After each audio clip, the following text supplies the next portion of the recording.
Saudi अरब, तुर्की और पाकिस्तान के बीच NATO की तर्ज पर बने नए रक्षा समझौते को लेकर मिडिल ईस्ट में हलचल तेज है। लेकिन तेहरान ने रियाद की इस नई सैन्य गुटबंदी पर तीखा हमला बोला है। ईरान की राष्ट्रीय सुरक्षा और विदेश नीति आयोग के सदस्य इब्राहिम रजी ने सऊदी अरब को सीधे सख्त लहजे में चेतावनी देते हुए कहा कि कागजी समझौते कभी सुरक्षा की गारंटी नहीं दे सकते हैं।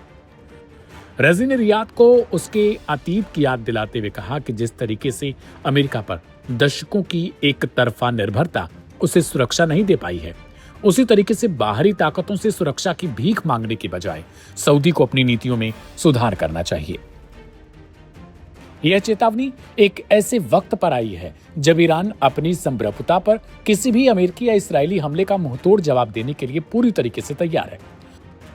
खबरों के मुताबिक अगर वाशिंगटन या उसके सहयोगी ईरान के ऊर्जा इंफ्रास्ट्रक्चर पर हमला करते हैं तो ईरान पूरे खाड़ी क्षेत्र को ब्लैकआउट करने की ताकत रखता है। अमेरिकी राष्ट्रपति डोनाल्ड ट्रंप की युद्ध भड़काने वाली धमकियों के बीच ईरान का संदेश बिल्कुल साफ था। यदि तेहरान के पावर प्लांट्स को निशाना बनाया गया तो पूरे खाड़ी क्षेत्र का ऊर्जा ढांचा ईरान के जवाब की जद में होगा।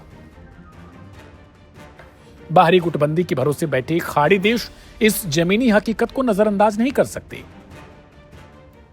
ईरान के इस कड़े और स्पष्ट रुख का असर है कि अब सऊदी अरब खुद युद्ध टालने के लिए वाशिंगटन के चक्कर काट रहा है।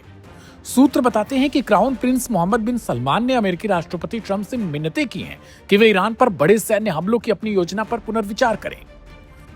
सऊदी अरब को भली भांति पता है, एहसास भी हो चुका है कि इस्राएल के प्रधानमंत्री बेंजामिन नेतन्याहू क्षेत्र को एक भीषण युद्ध में धकेलने की शायद सोच रखते हैं।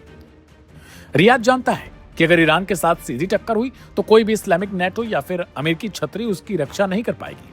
इसलिए सऊदी के रक्षा मंत्री शहजादा खालिद बिन सलमान भी वाशिंगटन पहुंचकर तनाव कम करने की गुहार लगाते फिर रहे हैं। दूसरी ओर अमेरिका और सऊदी अरब द्वारा इराक में किए गए हमलों ने इस तनाव को और भड़काया है, जिसमें 20 से अधिक लोग मारे गए।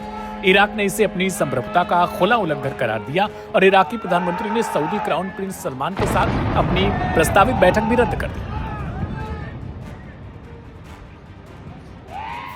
इसी बीच ईरानी विदेश मंत्री अब्बास अरागची लगातार कूटनीतिक मोर्चे पर डटे हुए हैं। वे क्षेत्रीय देशों के संपर्क में भी हैं ताकि वाशिंगटन और इस्राएल के युद्ध भड़काने वाले इरादों को नाकाम किया जा सके। कतर और ओमान भी मध्यस्थता के जरिए होर्मुज जलमरुबंदी को सुरक्षित रखने और क्षेत्र को एक तबाही से बचाने में जुटे हैं। साफ है कि कागजी सुरक्षा गठबंधनों के दम पर ईरान को डराना नामुमकिन है।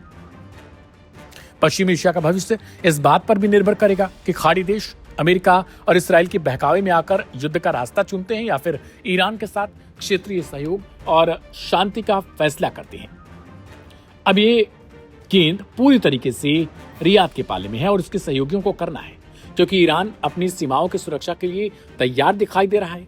उसकी तरफ से जवाबी आक्रामकता भी इसी तरफ इशारा करती है।